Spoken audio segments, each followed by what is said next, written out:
Music City Hot Chicken Festival is this 4th of July. It is a celebration of Nashville's most famous food. And folks, we have samples of hot chicken right here. And we have the chair of the festival, the former Nashville Mayor, Bill Purcell, or as I call him, the hot chicken guy. Welcome. Thank so you. Good to see you. It's great to be on too. Well, talk to us about a little bit about the festival. Tell us a little bit about it, how it got started. Well, we began celebrating the 200th anniversary of the city of Nashville. And we spent an entire year celebrating things that were special about the city and knew we had to have some event at the end that would bring it all together. And we concluded back in 2006 that we should have a hot chicken festival. It was not as well known then. It was much more uncertain then. But what happened then is what happens now. Suddenly the whole city showed up. People waited in line. People brought their families, north, south, east, west. Everybody was there and they were happy. And they've stayed happy now for 18 4th of Julys. I love that. I love that. And I love that this is an event that's free. So tell us a little bit about this year's event. Well, there's going to be a parade, as always, at 10:30. Fire trucks, tow trucks, all kinds of peculiar vehicles and people, including me. And then that's at 10:30 on the 4th of July. And then from 11 to 3, the gates are open. It is free admission, as always. Just come and hang out or wait for hot chicken. We have Yazoo beer. We have all kinds of things for kids to do as well. It's just a fun afternoon on the 4th of July. And the location? It's East Park in East Nashville. Same place we've been every year, and hopefully for 18 more years. Easily. Now talk to me about this amateur cooking contest. Tell us a little bit about that. Well, every year we've given provided the opportunity for anyone who wanted to see if they could make hot chicken the way the pros do to come in. And so that morning at 11:30, they will start cooking. These are folks that are not professional cooks or chefs. They are folks that are just trying to make the best hot chicken after practicing at home, and many of them practice all year for it. At the end of the day, judges come. The vice mayor will be there. Usually the mayor sort of presides over that particular event, and the former mayor judges. And then we crown basically the queen or the king. If they would prefer, they could be the duke or the duchess of hot chicken.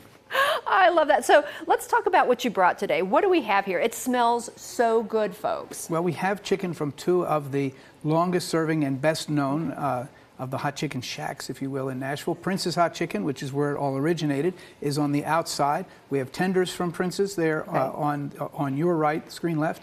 Over here, we have their wings, and in the middle from Hattie B's, we have what they call their half chicken, which is a leg quarter, a breast quarter, and then the wing attached. Okay, before I dive in, because everybody knows I like hot food, and I see a little spice here I'm going to try, but what is the secret to not crying if you get something too spicy? And I'm going to dive in right now and just take a little bite. The first thing, of course, is not to touch your eyes after you eat hot chicken. That would be the first. As from a medical perspective, that would be the key. But truthfully, if you don't have a little tear, maybe a little sinus activity when you're eating hot chicken, you're probably not eating it hot enough. I agree. I'm right there with you. Excuse me, folks. What is it that you love about eating hot chicken? Why is this such a passion for you? Well, honestly, this is our one indigenous food. This is the only food that was created in Nashville and now has moved all around the world. We were in Bangkok, Thailand earlier this year, Nashville Hot Chicken, Australia, New Zealand, Finland, Vancouver, Canada, Los Angeles for a distant place, all serving Nashville Hot Chicken.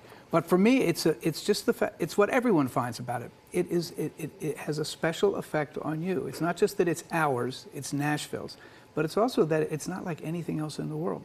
I love that. And you know what, Prince's, it's so good. Hattie B's, you can't go wrong with any hot chicken here in town.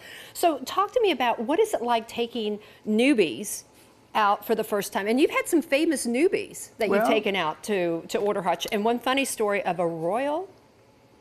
Yes, well, that's true. That's true. When I was mayor, and since I've been mayor, I tend to try to have as many business meetings as I can.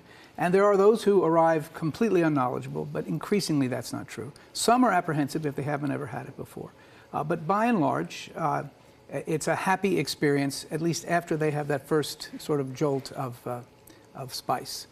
But in terms of, I suppose, the most unusual meeting, it was when my scheduler called and said that then Prince Charles's girlfriend's son wants to eat hot chicken. And frankly, I wasn't that sure that was, but I said, let's do that.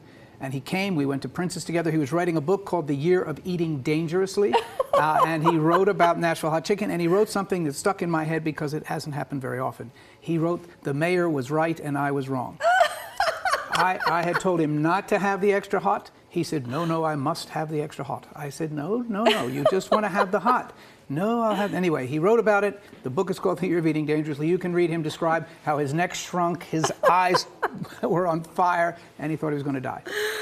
Well, I'm glad he lived to tell the story, and I'm so glad that you're here sharing the love of hot chicken with everyone. So folks, everyone get out and enjoy some hot chicken this 4th of July. Visit hotchickenfestival.com for details. Do not miss this, folks.